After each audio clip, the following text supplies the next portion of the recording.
I'm going to start from the beginning to show you the stitches. So we're just going to do our slip knot. If you want to see how to do this, you can go back to my first video where I do a slower demonstration. So we're just going to do a chain. So I'm just going to do a chain of, say, 12.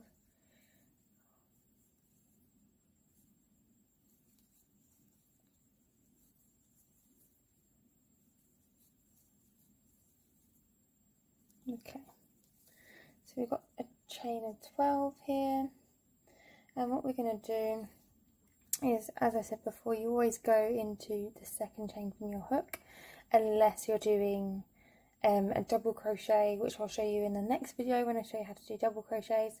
So as we're doing a half double crochet, we're going to go into this chain here.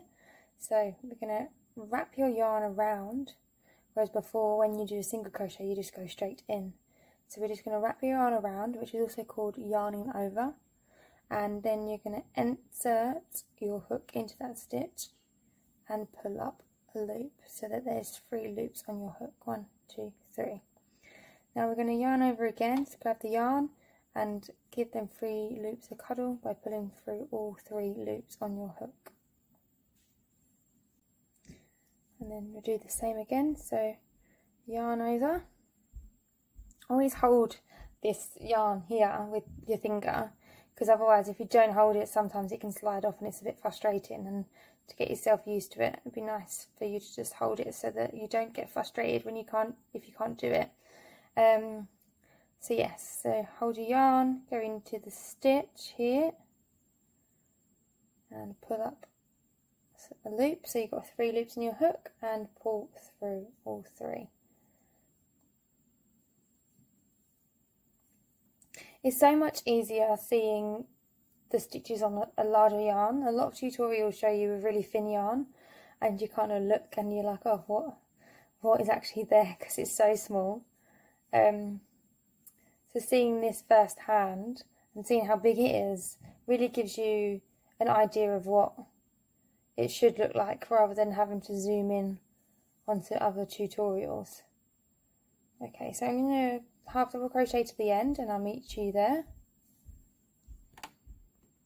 Okay, so I'm at the end and you're just going to chain 1 and turn. So this here is going to become my first stitch. So I'll just put my marker in there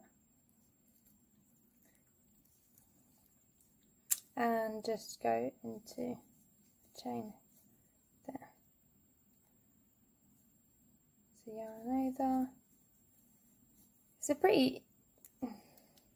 now I'm at the end. So what we're going to do is just do a chain. So 1 chain there, so chain 1, and flip it around. And we're just going to go and wrap the yarn around and go into this stitch here and pull through. I always like to mark stitches just so you don't lose any, because when you first start out crocheting you really do end up losing some, and then your projects end up being like really weird shaped. So go through, pull through 2 loops on your hook. Remember to keep pulling them if your tension's really tight. I will be doing a video soon to show you what exercises you should be doing for your hands to stretch them out. You should really be taking breaks if your hands get sore. Don't be pushing through that like I did, or I do. So that's how you do a half double crochet.